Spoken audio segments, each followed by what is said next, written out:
Yup.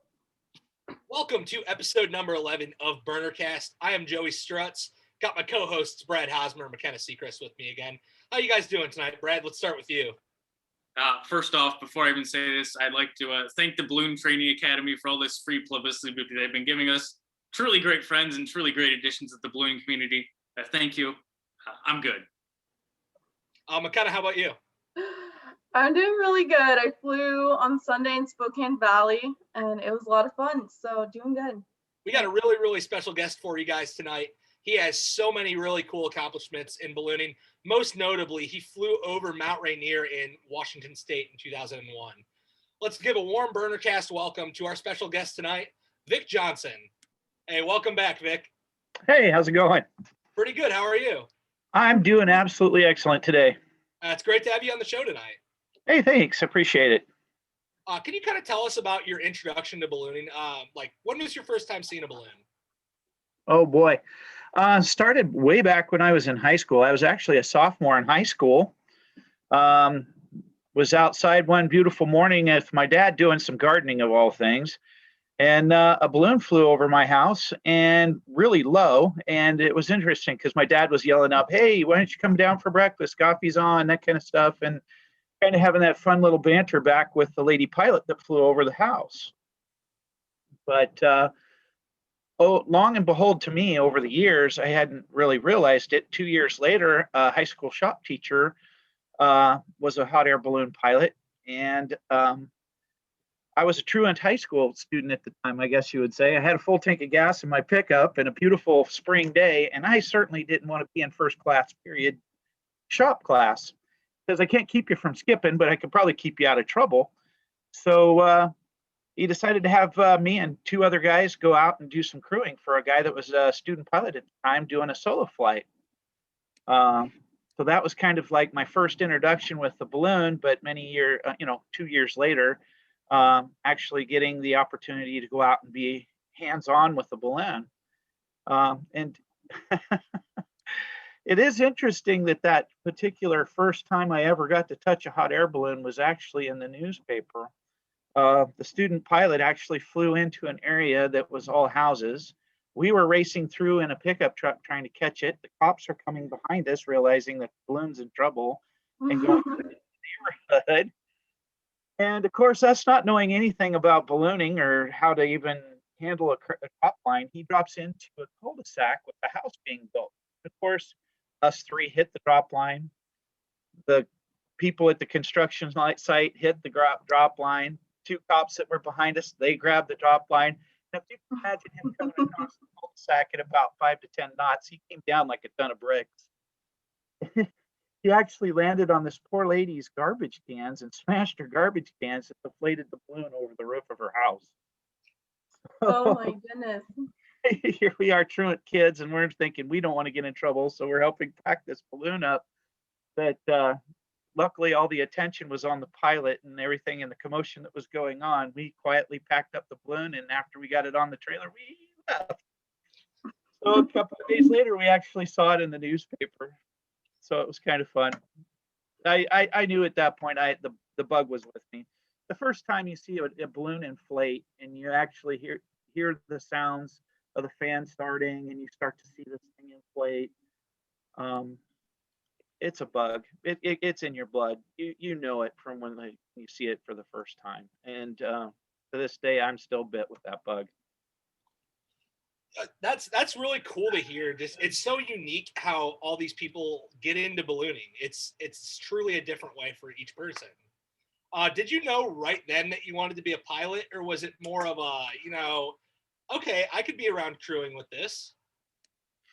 At first, it was crewing because there seems to be so much involved with it. I don't think at first I really was smitten with the pilot part of it. I hadn't had a ride yet, and I was only just introduced to the crewing portion of it. So once I got my first balloon ride, I felt that, yep, I think I could do this.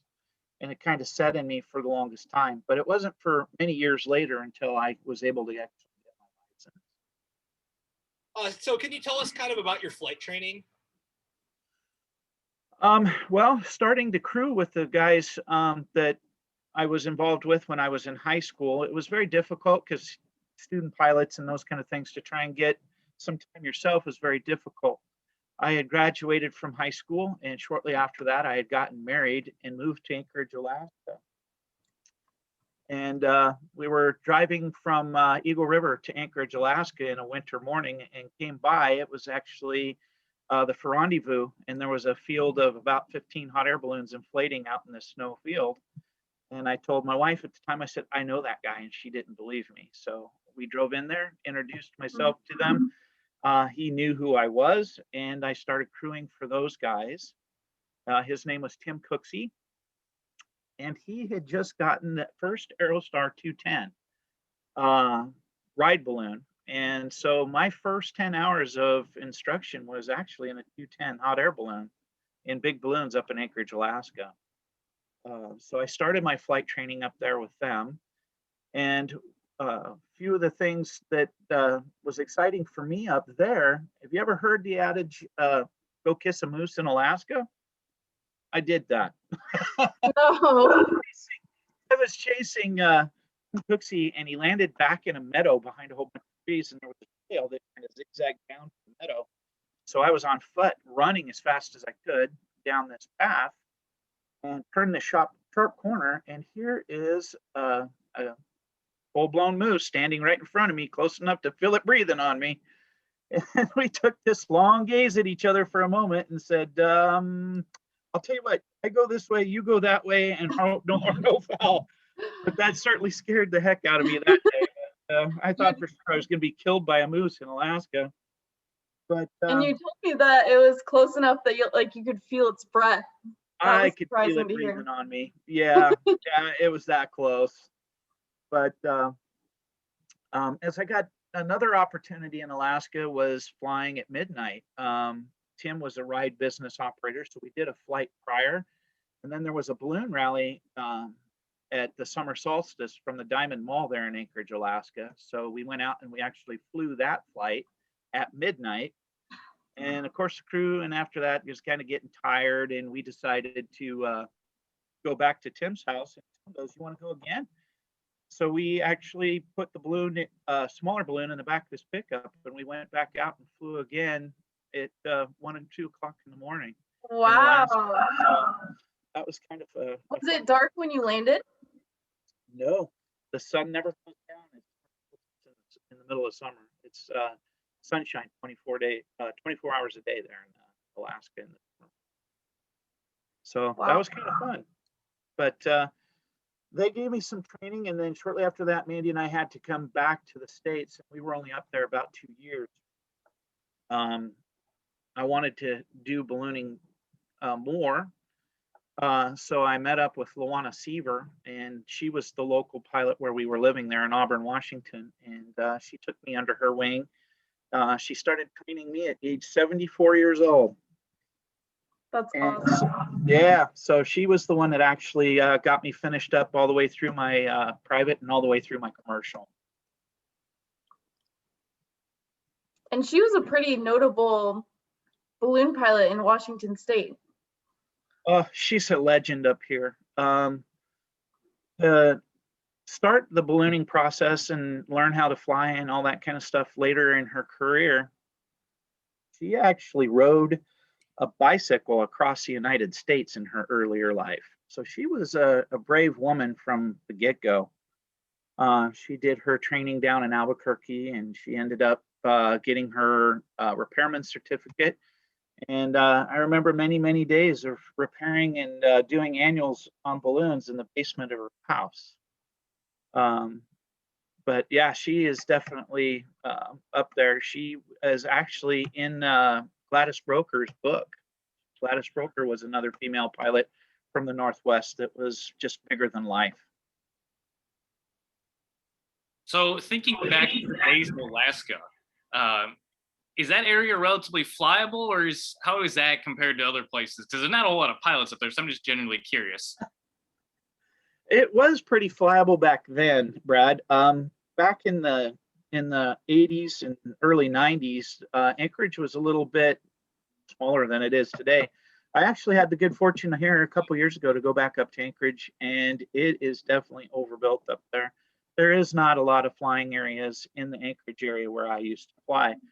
But out on the Kenai Peninsula and some of the other areas, as they're starting to develop, they're doing some land clearing, and there is some areas up there that is quite flyable and really beautiful too. Yeah, it seems like just more and more, especially I'd never been to Albuquerque until 2017. And people, of course, they make it seem like it's not very highly populated, but Albuquerque is way too highly populated for that many balloons. So I'm sure it's kind of the same thing in the ways Alaska is getting as well. So you kind of mentioned about being a repairman. So how did that kind of come about? I know you kind of worked with that for a while. Yeah, absolutely.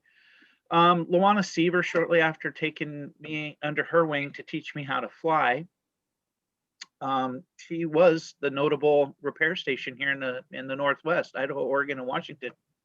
And we started doing some training with her. And my first hot air balloon, of course, you're not very rich when you're just out of high school and and you're just trying to learn how to fly. So you try to do the best you can. I actually bought a basket and tanks and burners for about $1,000.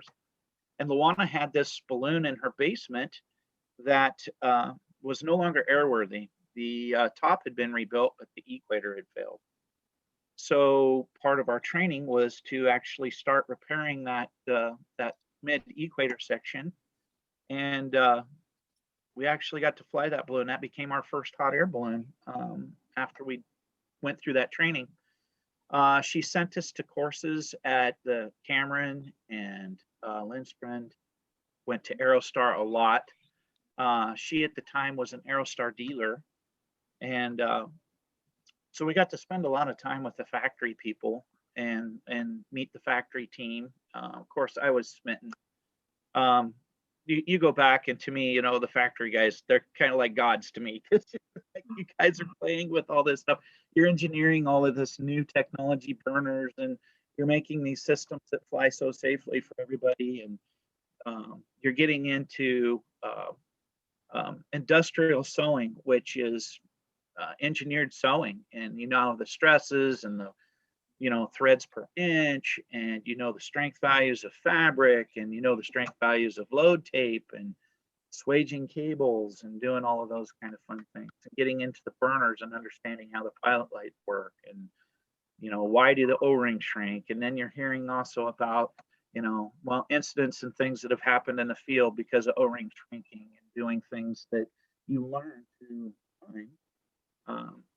I just learned so much through that process of becoming a repairman, and also knowing the steps of how the FAA works, and how aircraft are treated with the FAA, and the processes, and unapproved parts and approved parts, and how you do all of those kind of things. And it was a lot of fun. It was just that next step from learning from flying to jumping into the repair part that was just fascinating. And it was also a great way for us to meet and learn a lot of different things from different pilots that brought their balloon systems in, how they flew, what was different with them versus this person. Why was the fabric failing in this guy's balloon when this guy?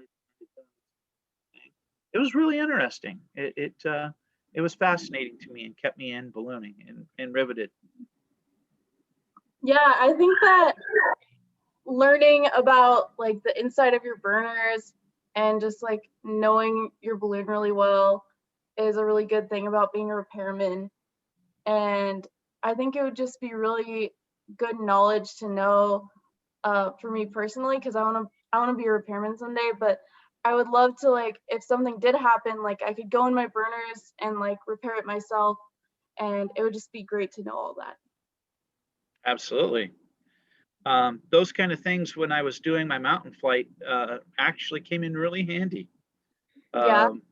Oh yeah. Yeah, that was part of the equipment and the process through all of that, making sure it was safe to fly. So you kind of talked about it a little bit with Aerostar there. So I know you became an Aerostar dealer back in the heyday of Aerostar. So kind of tell us about that a little bit. How was that experience? I'm sure you had some cool, unique deals that came about during that time. Oh yeah, yeah. There was a lot of fun stuff that we did there. Uh, we eventually were to the point where we could order our first balloon. We called it Space Ghost. It was actually supposed to be named Renewed Friendship, but when we ordered our first balloon and it came from Aerostar, there was a shipping mistake. This big container shows up and we open it up and it's not a hot air balloon. It's a 35-foot Space Ghost cold air that was supposed to go to Nickelodeon. My balloon went to Nickelodeon. So we had to do the swap. We finally get our balloon around and swap back. But at that point, we decided we were going to name the balloon Space Ghost. It named itself. But it was great because we'd buy a balloon and we'd end up fly it for a couple of years, and people would see our excitement and the fun and things that we got to go out and do, and the people that we got to hang out with, and they got smitten by the bug too. They took the juice. They'd eventually buy the balloon from us, and we just keep rotating stock, and we ended up having a new balloon literally every year. At our heyday, we actually became dealers of the year. We actually, in the Northwest, which is a hard place to, balloon because we only have, summer months to fly around here. We actually sold 7 balloon systems in 1 year. But it was interesting because we've got to meet all the dealers from all across the country, to be able to work with those guys when they had certain deals and things, and you're mixing baskets back and forth, or hey, do you have this piece of equipment? And it was fun because we were joining a family of people that are pretty spectacular people in the industry.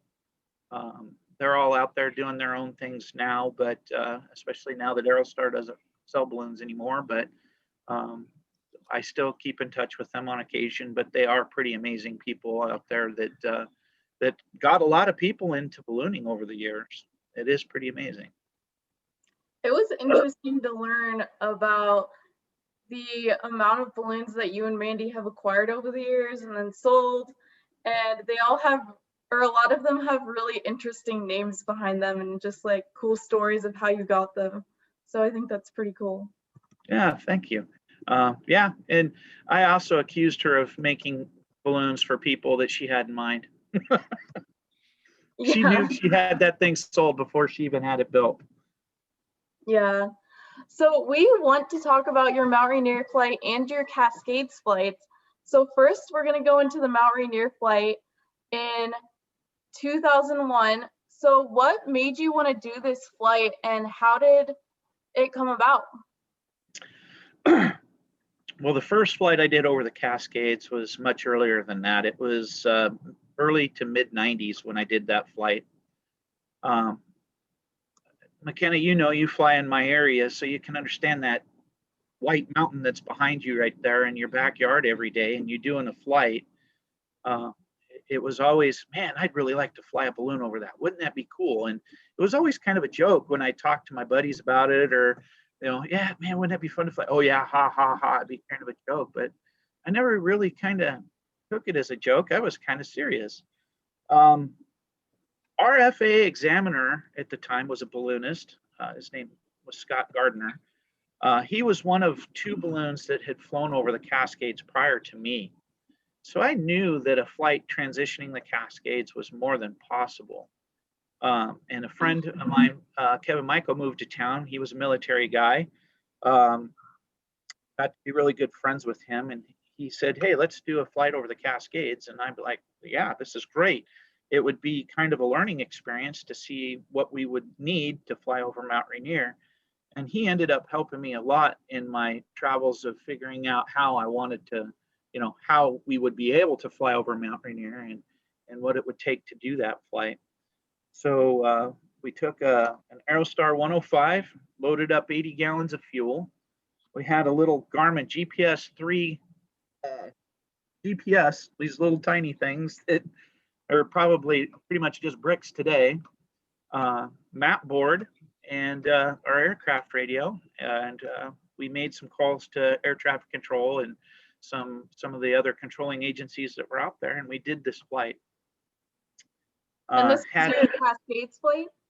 That was my first Cascades flight. Okay. We took off from Cumberland, Washington, which is up on the plateau by Enumclaw, and flew over the Cascades. We did 117 miles. We did it in a little over 3 hours. Max altitude was 15.5, and we were doing about 56 miles an hour at altitude, and came down in Ephrata, Washington, on the other side of the mountains, which is just a little bit, probably about 30 miles away from Wenatchee. So were you the first person to fly across the Cascades? No, there were 2 other people that had done that prior to me. One of those I was saying was Scott Gardner, and now I'm Okay. having a hard time trying to remember who the other person was that flew over the Cascades. I'd have to go back and look at my notes to see that, but they did it before I did. But I was the first one to ever go over Mount Rainier, though. So when you're planning for these flights, they're relatively rare per se. I was kind of reading about your articles about it, and there was like, what, 10 to 12 times a year you could potentially even do these flights. So it's very, very rare in the general sense of ballooning. So how much are you relying off of, it's not so much on the Mount Rainier flight, but on the Cascades flight, how much are you relying on other people's data and, you know, their information, or how much are you doing on your own to try and make your own assumptions and predictions for this flight? Well, the first flight that we did, we didn't really have weather people. We were just doing it based off of winds law forecasts. We were trying to get as much data out of the University of Washington has the M55 modeling computer. It was data, but it was a lot of it, and it was a lot of impertinent data mixed amongst it. So it was kind of cumbersome to go through all that to figure it out. But doing that flight definitely instilled in us that we were going to need to have more weather information to do the Mount Rainier flight. With my passion to fly over that mountain, it took me 10 to 15 years of talking to people all across the country, including people like Colonel Joe Kittinger and Troy Bradley and any of the guys that, you know, I looked up to in my life as far as pilots. I mentioned that this is what I'm doing. What is your philosophies? What are your thoughts?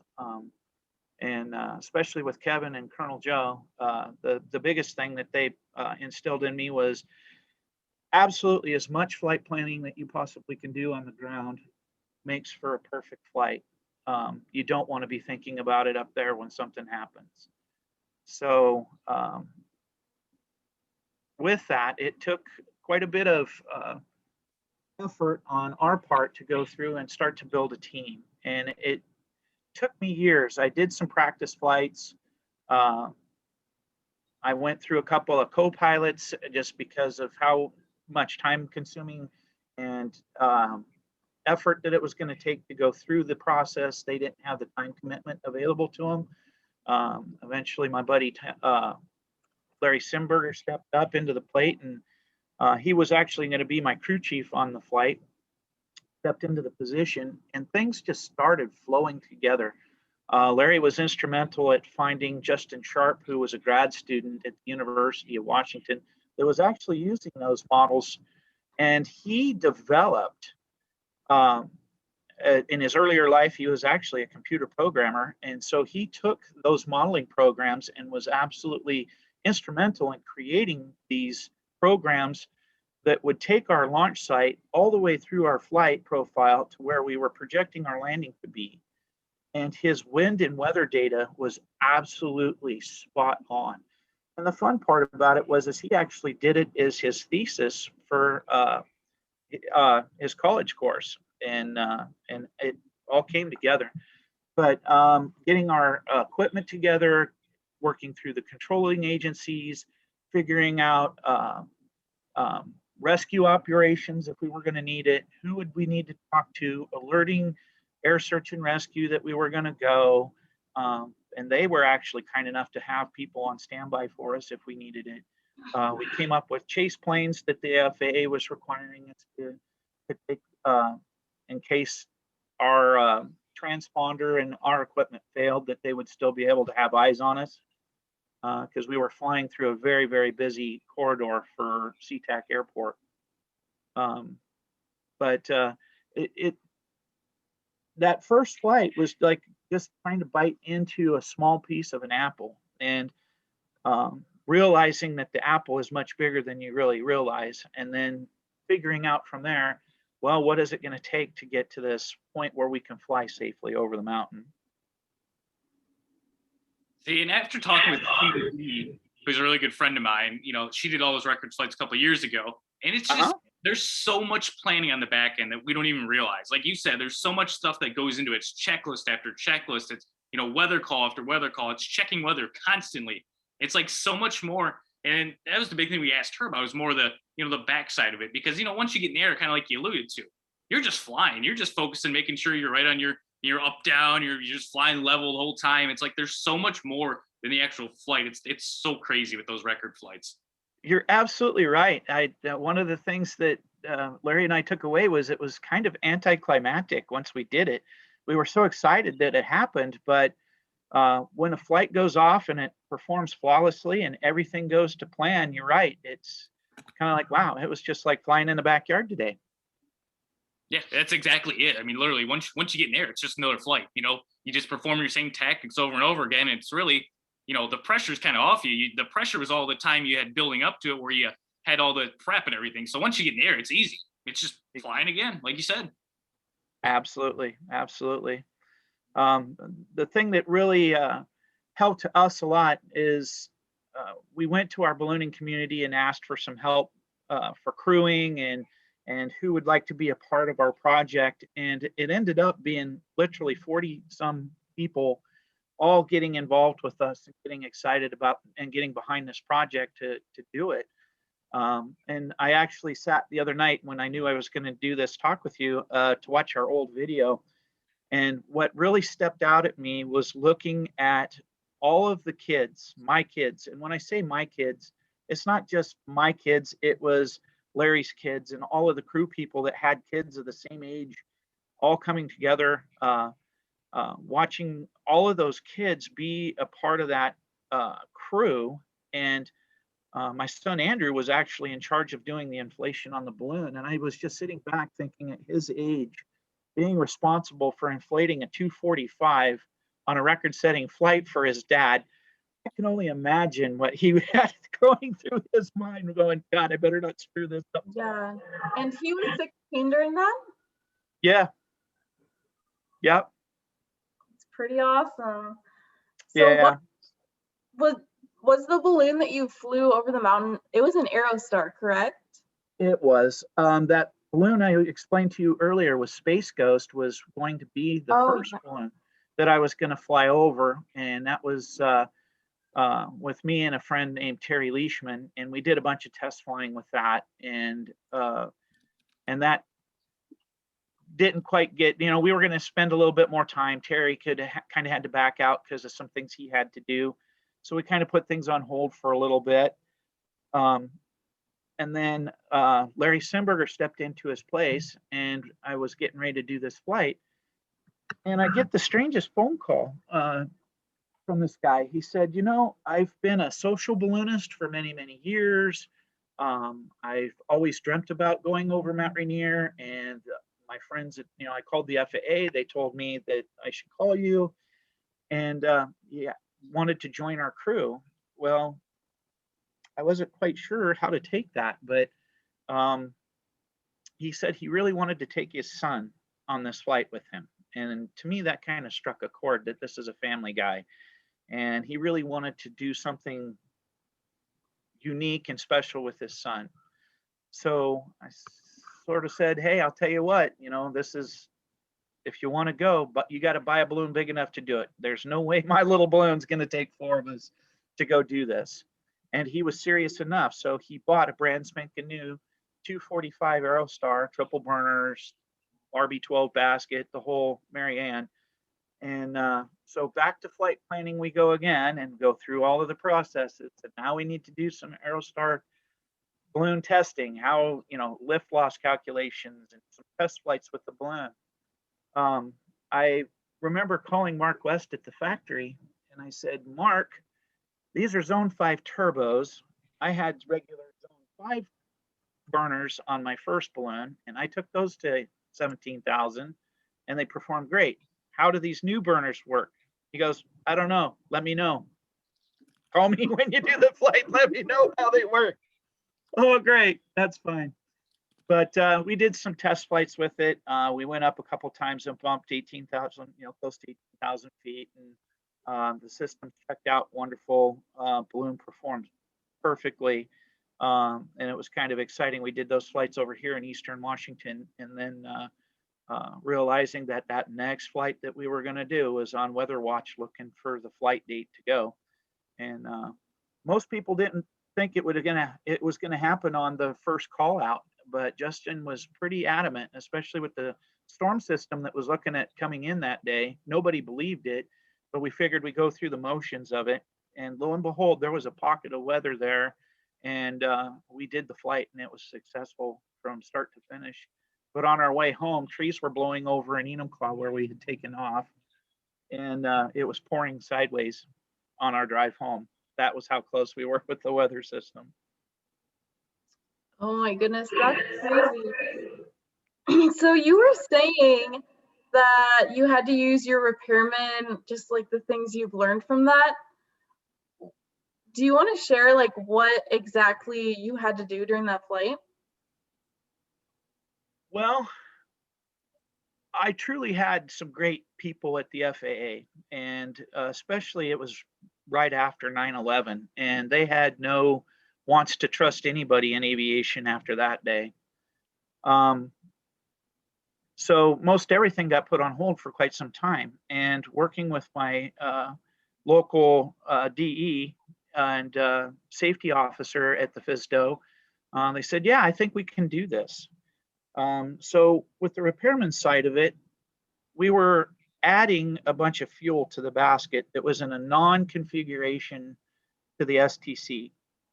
So at that point, you got to look at, do you file 337, or do you take the balloon out of standard type certificate for a short period of time and putting it back? And, there was just a lot of headache that was going to go into that. So we were thinking we were going to just move things around in flight. And it just so happens that one of the guys from the airworthiness side of the FSDO was in my shop looking at the balloon system, just casually being in there. And he goes, why aren't these fuel tanks manifolded together? And I said, well, I told him the story, and he goes, no. He says, we're going to take care of that. You need to get the parts. Can you use standard factory parts to do this? I said, absolutely. He said, how fast can you get them here? I said, I'll have them overnighted. We put the balloon into configuration. He filled out all of the paperwork. He got everything that I needed to do this. And literally the day before I flew, the paperwork hit me in the hands and said, you're good to go.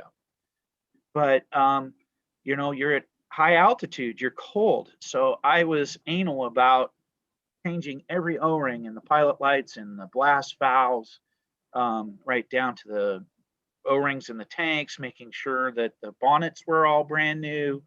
All the hoses were brand new, and all the things were tested. And as far as mechanically, that there was absolutely nothing else that you could think about that you really needed to worry about on a flight. You didn't need to worry about an O-ring going out in flight and that kind of stuff.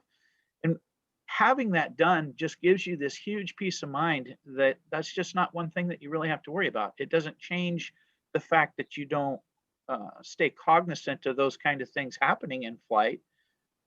It's just a thought in the back of your head that I've already thought through that process, and we already worked through all of that to make sure that that would be taken care of, and hopefully that there wouldn't be any issues like that in flight.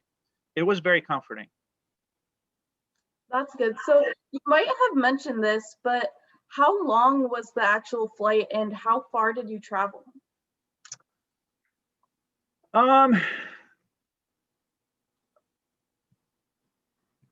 So I would say the flight was about 3 hours, a little over 3 hours. The highest altitude was 20,200 feet.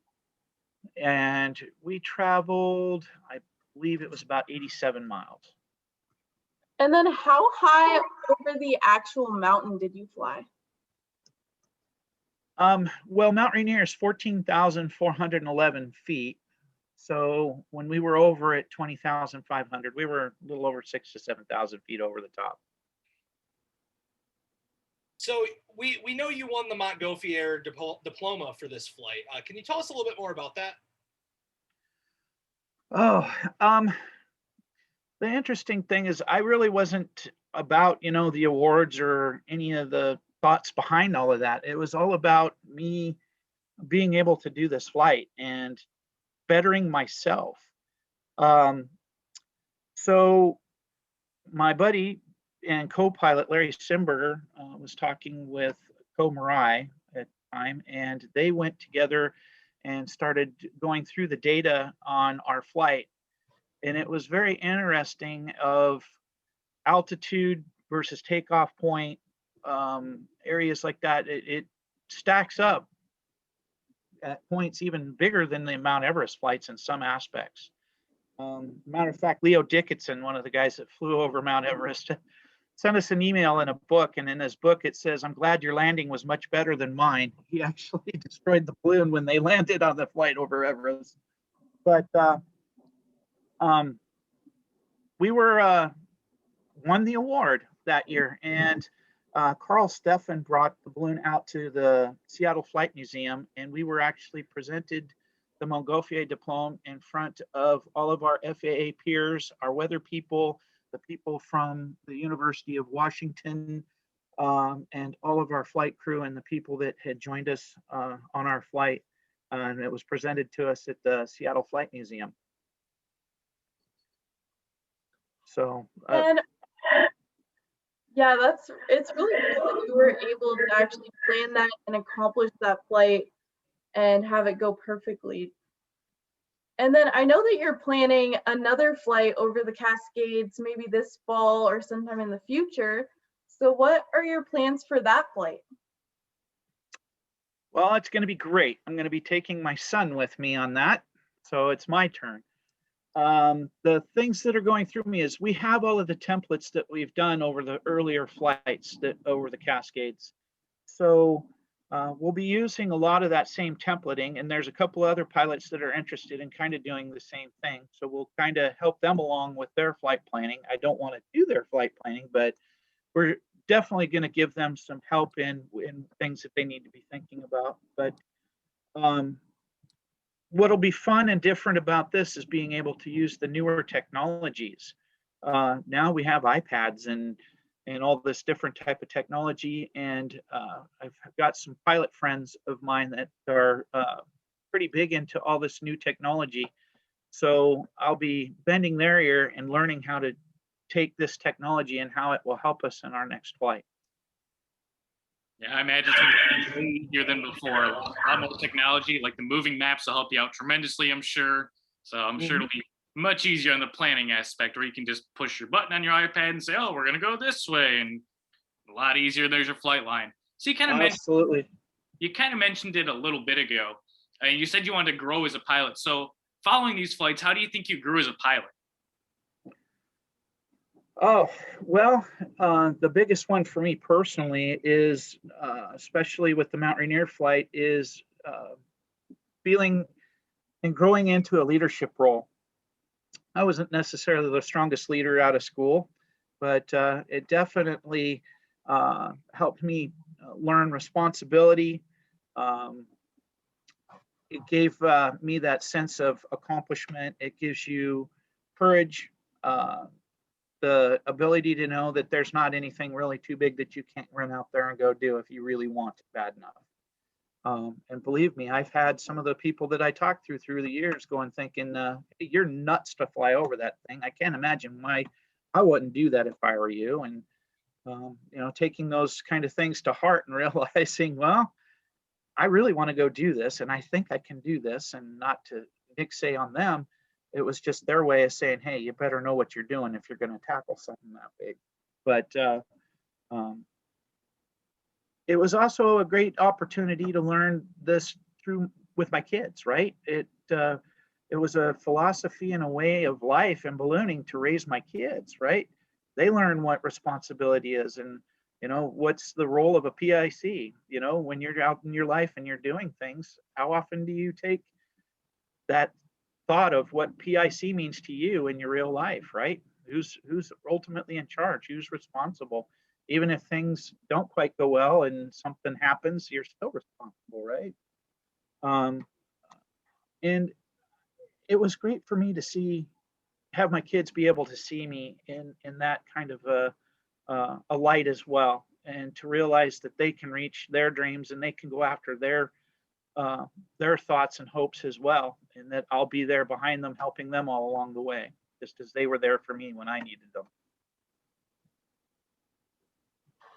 That's great. And then is there anything else that's kind of on your ballooning bucket list or that you want to do in ballooning in the future? Well, I've been watching a few of your podcasts, and there was one thing in my career I never really got an opportunity to go do, and that was the competition. And I'll tell you what, that scares me, I think, a hell of a lot more than flying over that rock that we had behind me. I was by myself with my friends doing that. And I don't know. I don't know if I've got it in me. I thought maybe I might try it, but I've flown corporate. I've flown rides for many years. I've done the ride thing. Been to Albuquerque many times.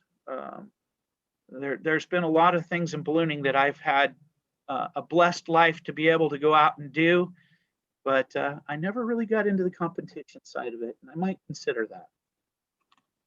So I might be calling you guys.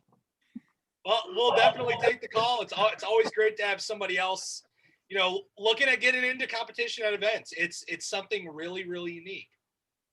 It is. I'm humbled by what you guys can accomplish. It totally boggles my mind. So the last thing we're going to go into today is we have a section of fan questions and then questions from us that we kind of ask our guests each week.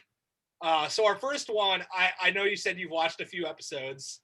I'm sure you've seen the famous what is your favorite Marvel movie question from our buddy Blake Aldridge. Blake Aldridge, yeah, okay. My wife was asking me this question the other day. It's Captain Marvel. I like Captain Marvel. She reminds me a lot of my wife. The strong, independent, definitely a rock star of a woman. Do you have a go-to pre-flight meal? A go-to? Well, obviously it's got to be coffee. But no, I don't really eat much prior to a flight. I do drink coffee, maybe a banana before I go out the door. But I really enjoyed the post-flight after, to be able to download and talk about the flight and spend that time with the crew and the people and talk about those things after a flight. So I would say bacon and eggs. How's that? I'll give you that one. So similar to how an athlete would have an introduction song as they're, walking up to the plate or coming onto the court, what would your walk-up song be at a balloon event if you got to choose one? Definitely Peter Gunn. Definitely Peter Gunn. Put the glasses on and just walk into a room. If you could have lunch with one ballooning legend, past or present, who would it be?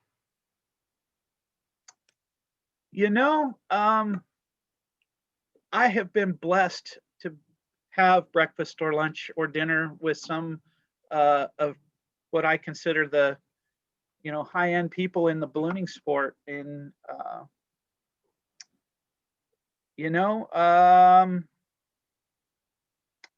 I think I would have to say my best that I got to do was with Joe Kittinger. I really enjoyed my time with Colonel Joe.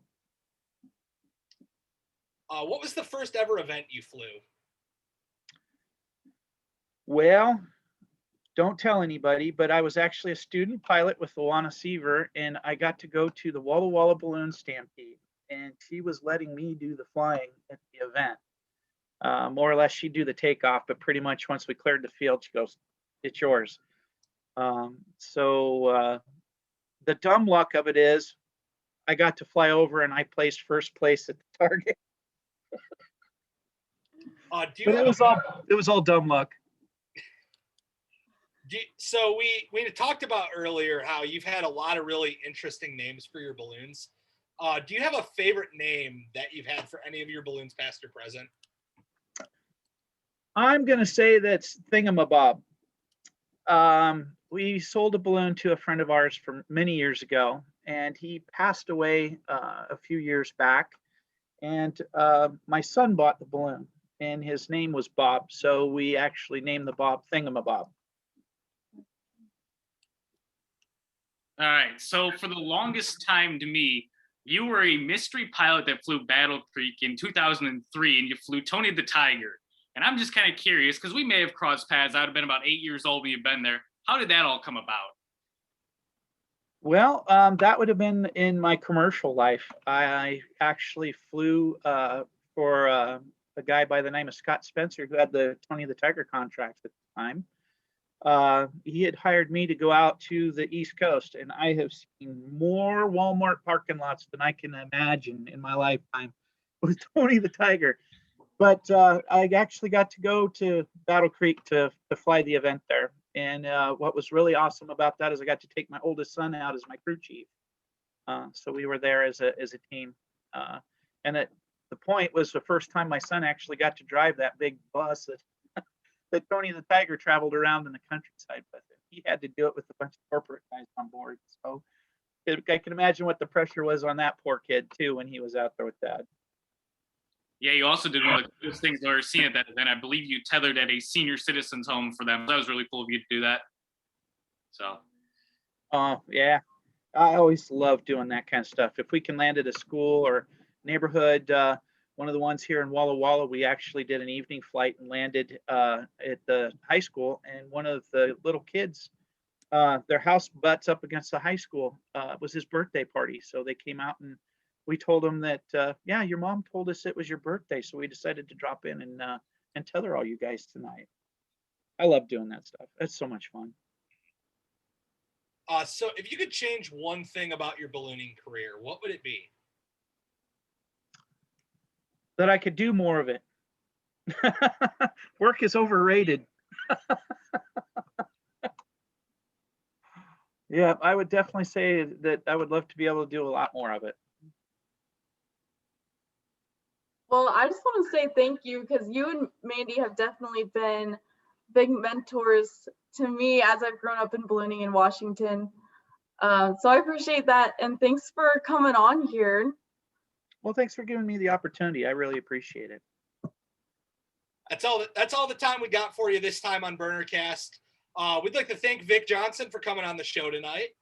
Next time, we're having Ben Humphreys join us on the show. We'll see you next time on BurnerCast.